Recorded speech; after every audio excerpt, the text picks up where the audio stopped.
Thank you very much to the chairman and ranking member for holding this important committee hearing.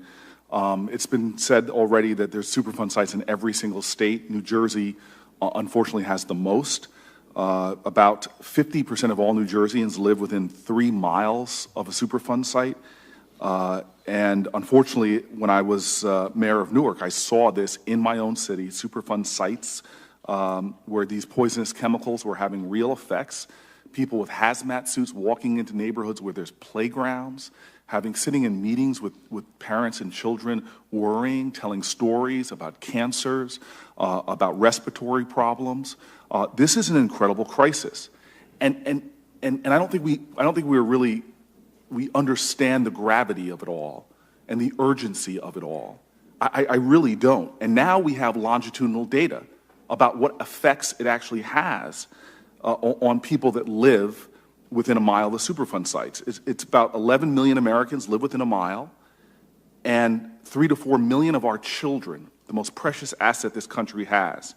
And we now know that babies born to mothers living within 1 mile of a Superfund site prior to cleanup had a 20% greater incidences of kids being born with birth defects. 20% higher.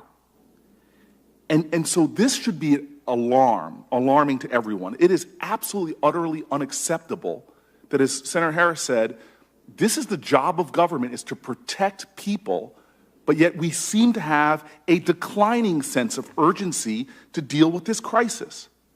Now, I held a hearing on this topic in 2014 and was told by the Region 2 administrator that there were many sites in New Jersey that were ready to be cleaned up but stalled for the simple reason of lack of funding.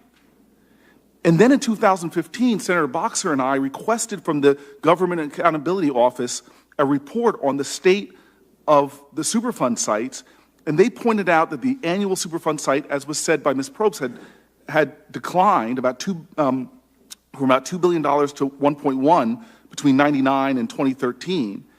And because the EPA prioritizes funding work that is ongoing, the decline in funding led to the EPA to delay the start on about a third of the projects, again, due to funding.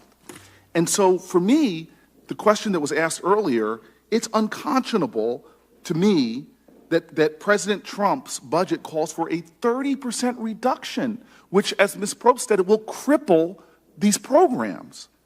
And what's incredibly irresponsible about that is that this is a time that we should be trying to figure out how to expedite cleanup, do more to do it.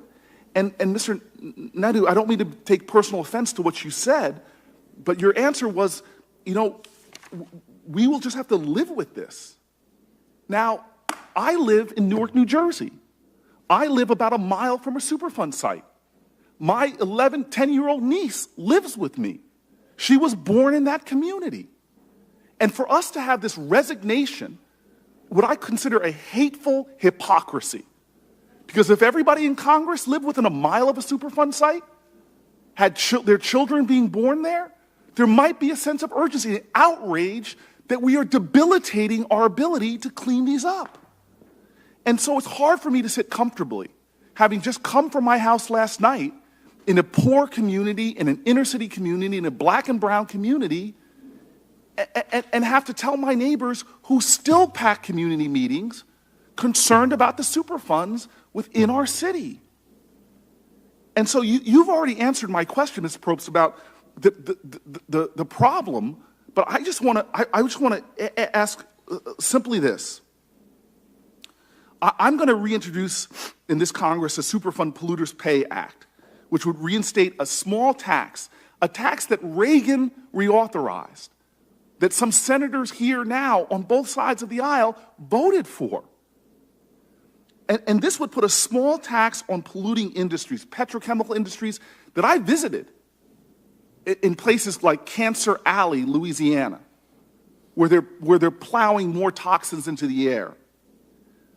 Paying for Superfund cleanups, it cannot be a partisan issue. And so my question is to Ms. Probst, a reliable source of funding at a greater rate than now, not cutting, I'm introducing legislation on that we should spend 5% of a $1 trillion infrastructure plan. Just 5% could satisfy all the funding needs of the current priority list. Just 5% of our infrastructure needs. Would that take care of the problem as you see it? I don't know about the exact number. It is certainly true that congressional appropriations to the Superfund program were higher when there were dedicated taxes and there was a balance in the trust fund. I mean, in theory, Congress can do whatever it wants. There's nothing precluding Congress from saying we want to appropriate $1.6 billion a year. But, you know, history shows us that where there was a dedicated tax and where there was a balance in the trust fund, the EPA was given more money. And the sites were being cleaned up.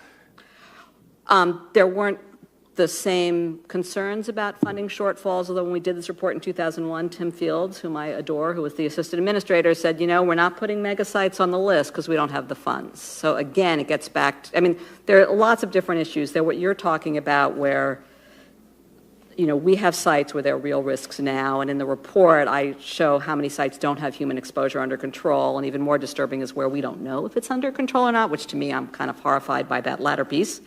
And then we have sediment sites and mining sites. So we've got, you know, Superfund sites are not all unique, but they are not homogeneous. So one of the things I think is to pull out these subset of sites and figure out how do we go at them. So they're inner city sites where there really are people being at risk, right? And then we have New Bedford Harbor and the Hudson River and the Passaic, and those are very different kinds of sites. But as I say, history shows that where there's money in the trust fund, EPA gets more money. But again, there's nothing that precludes the appropriations committees from saying, we're going to give them more money. So that's kind of a, sorry. Thank you, Mr. Chairman.